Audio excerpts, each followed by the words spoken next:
Bismillahirrahmanirrahim. Alhamdulillahi Rabbil Alamin.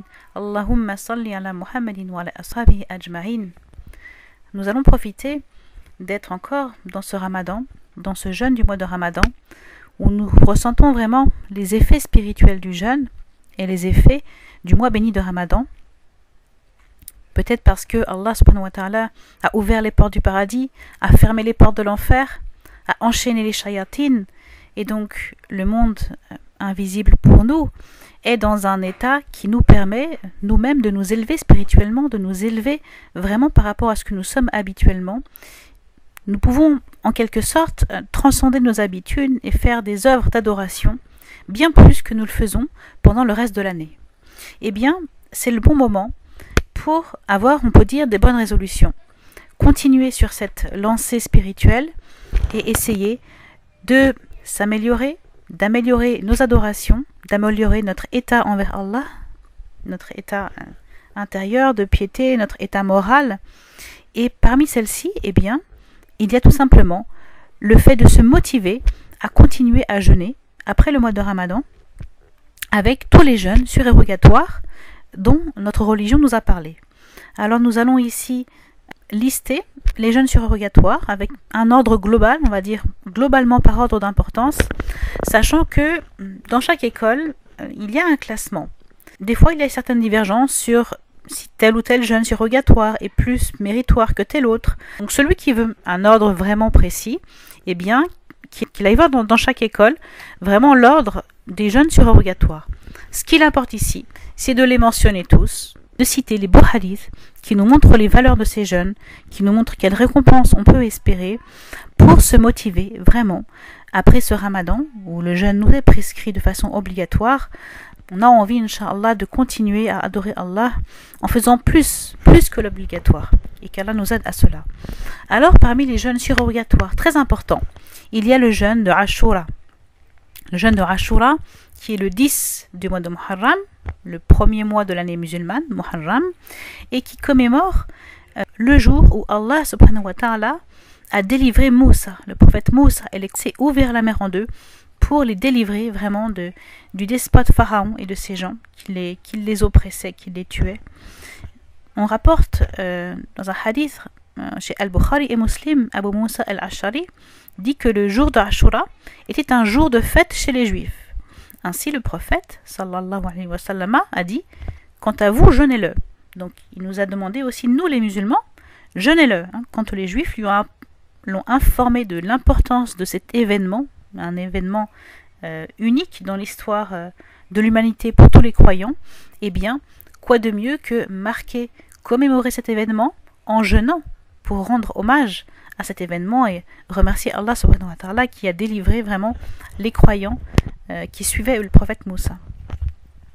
En plus de ce Ashura, le 10 de Muharram, le prophète Mohammed sallallahu alayhi wa sallam a recommandé aussi de jeûner le 9, donc la veille.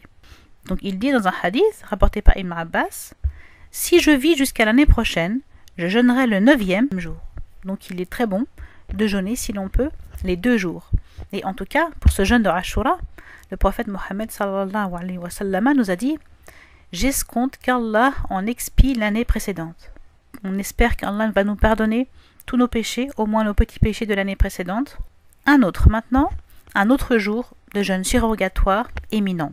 C'est le jour du jeûne de Arafat. Arafat, on le sait, c'est la veille de Eid al-Adha. C'est le 9e jour du mois de Dhul Hijjah. Cette fois-ci, le dernier mois de l'année islamique. Et donc le jour de Arafat est un moment extraordinaire, très intense pour ceux qui sont en pèlerinage. Mais pour tous les autres, il est recommandé très fortement de jeûner ce jour-là. On a un hadith rapporté par Muslim qui nous dit « Le jeûne du jour de Arafat, je m'attends à ce qu'Allah expie les fautes de l'année précédente et de l'année suivante. » Ce jour, en vérité, on sait que c'est le meilleur jour de l'année. Il fait partie des 10 meilleurs jours de l'année, qui sont les 10 jours de Dhul Hijjah. Et nous, en Ramadan, eh bien, les 10 dernières nuits du mois de Ramadan sont les 10 dernières meilleures nuits de l'année. Alors là, il y a une discussion entre les fuqaha. Celui qui est en train de faire son pèlerinage et qui est à Arafat, plusieurs écoles, notamment l'école malikite, recommandent pour eux de ne pas jeûner. Au contraire, pour se fortifier, pour vivre vraiment de manière intense cette journée de Arafat en plein pèlerinage. Les Hanafites, eux, disent que si le pèlerin ne sent pas d'affaiblissement, il peut jeûner. En tout cas, ce qui est sûr, c'est que pour tous les musulmans du monde entier qui ne sont pas en pèlerinage, jeûner le jour de Arafat est vraiment très recommandé. Ensuite, puisque l'on disait que les 10 premiers jours de Dhul Hijjah sont les meilleurs de l'année, eh bien on a aussi une recommandation à jeûner donc les 8 jours de Dhul Hijjah qui précèdent Arafat, que l'on fasse ou que l'on ne fasse pas le pèlerinage. Il y en a un hadith rapporté par An-Nasa'i Abu Daoud où une des épouses du prophète sallallahu alayhi wa sallam rapporte: le prophète avait l'habitude de jeûner 9 jours de Dhul Hijjah, le jour de Ashura et 3 jours de chaque mois, le premier lundi et 2 jeudis. Voilà une belle liste des jeûnes surrogatoires à accomplir et on voit citer les 9 premiers jours de Dhul Hijjah. Nous avons ensuite comme jeûne surrogatoire le jeûne du mois de Sha'ban. Ici, Salama, une autre épouse du prophète Mohammed sallallahu alayhi wa sallam, nous dit: le prophète ne jeûnait aucun mois entier si ce n'est celui de Sha'ban. Aïcha rapporte aussi quelque chose de similaire. Notre compagnon Oussama ibn Zaïd qui dit: j'ai dit, ô messager d'Allah, je ne t'ai pas vu jeûner dans un mois autant que tu le fais dans le mois de Sha'ban. Alors le prophète sallallahu alayhi wa sallam a dit: ceci est un mois à propos duquel les gens sont négligents. Il est entre Rajab et Ramadan. C'est un mois durant lequel les actes sont élevés vers le Seigneur des mondes, et j'aime que mes actes soient élevés alors que je jeûne. Rapporté par An-Nasa'i. Alors ici on peut signaler que pour les Shafi'ites, on évite de jeûner la seconde moitié du mois de Sha'ban, parce qu'il y a un autre hadith qui stipule: une fois arrivé à la mi-Sha'ban, ne jeûnez plus. Donc comme je disais au début, vraiment sur certains jeûnes surrogatoires, il y a des divergences entre les écoles. Il faut se référer aux ouvrages spécialisés sur une école. Donc, nous continuons la liste globale comme ça de tous les jeûnes surrogatoires qui ont pu être rapportés. Eh bien, il y a le jeûne qu'on appelle le jeûne des jours blancs. Dans chaque mois, lorsque la lune est pleine, c'est le 13, 14 et 15, donc de chaque mois lunaire, où il est recommandé de jeûner. On a pour cela le hadith de Jarir ibn Abdallah qui nous dit: jeûner 3 jours de chaque mois est comme le jeûne d'une vie entière, et les jours blancs sont le 13e, le 14e et le 15e, rapporté par An-Nasa'i. On a aussi, on vient de le citer juste avant dans un hadith, le jeûne du lundi et de jeudi de chaque semaine. Les hadiths nous rapportent que le prophète Mohammed sallallahu alayhi wa sallam le faisait. Et d'ailleurs, il a dit dans un hadith: nos actions sont exposées à Allah ces jours-là, alors il vaut mieux que je sois en jeûne ces jours-là.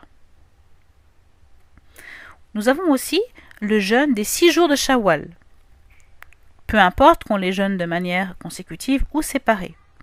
Un hadith nous dit: quiconque jeûne le Ramadan et 6 jours durant Shawwal, c'est comme le jeûne de l'année entière. Un hadith très connu. Et pourtant, comme on le disait au début, il y a certaines divergences. Pour les Malikites, c'est de jeûner 6 jours dans l'année. Ensuite, un autre jeûne, c'est le jeûne du prophète Daoud. Donc il est rapporté le fait de jeûner un jour et puis déjeuner un autre jour. Le hadith nous dit: le meilleur des jeûnes est celui de Daoud. Il jeûnait un jour et il déjeunait un jour. Ce jeûne-là, pour les Hanbalites, ce serait le meilleur de tous les jeûnes surrogatoires. Comme on disait, il y a certaines divergences. Ensuite, on peut ajouter aussi le fait de jeûner tout le temps, puisque les Malikites ne se bornent pas à jeûner un jour sur 2 pour eux. Alors ils leur ijtihad pour dire que finalement, jeûner tout le temps, ça serait recommandé, en évitant bien évidemment les jours de jeûne où il est interdit de jeûner, comme les 2 jours de Eid. Tout ce qui est jeûne interdit et jeûne réprouvé. Mais sinon, jeûner tout le temps, ça ne se limiterait pas à un jour sur 2 pour eux. Enfin, on peut ajouter que chez les Hanbalites, il y a le jeûne du mois de Muharram, pas forcément juste le 10, le 9 de Muharram, puisque le Muharram fait partie d'un mois sacré, et il rapporte un hadith que le prophète sallallahu alayhi wa sallam a dit: la meilleure prière autre que le fard est celle de la nuit. Donc la meilleure prière autre que l'obligatoire est celle de la nuit. Le meilleur jeûne après le Ramadan est le mois de Muharram. Le meilleur jour de Muharram est Ashura. Donc pour eux, il est bien de jeûner le mois de Muharram en entier. Les Shafi'ites, eux, ajoutent aussi le jeûne des jours noirs. Dans le mois, on connaît les jours blancs, les jours où la lune est pleine. Bien, à l'inverse, il y a tous les jours de nouvelle lune, où elle est noire. Ces jours noirs, donc si on a un mois qui dure 30 jours, bien, ce sont les 28, 29 et 30 du mois. Et puis quand on a un mois qui dure que 29 jours, puisque les mois en islam durent 29 ou 30 jours, ce sont le 28, le 29 du mois et puis le premier jour du mois suivant. Shafi'i rapporte aussi la recommandation à jeûner les mois sacrés. En islam, parmi les 12 mois islamiques, il y en a 4 qui sont sacrés, 3 qui sont successifs, Dhul Qa'da, Dhul Hijjah et Muharram, et puis un mois à part, Rajab. Donc voilà ce qu'on peut dire sur tous les principaux jeûnes surérogatoires qu'il est bien d'accomplir. En tout cas, qu'Allah subhanahu wa ta'ala nous permette de continuer le jeûne, nous permette de faire des jeûnes surérogatoires, nous mettre nos jeûnes comme une grande récompense pour nous dans la balance au jour du jugement. On sait que le jeûne, Allah subhanahu wa ta'ala ne nous dit pas quelle est la récompense. Il dit le jeûne est à moi. C'est lui qui va nous le récompenser, donc on peut s'attendre à une récompense vraiment grandiose, au-delà même de ce qu'on peut imaginer. Qu'Allah agrée toutes nos œuvres. Assalamu alaikum wa rahmatullahi wa barakatuh.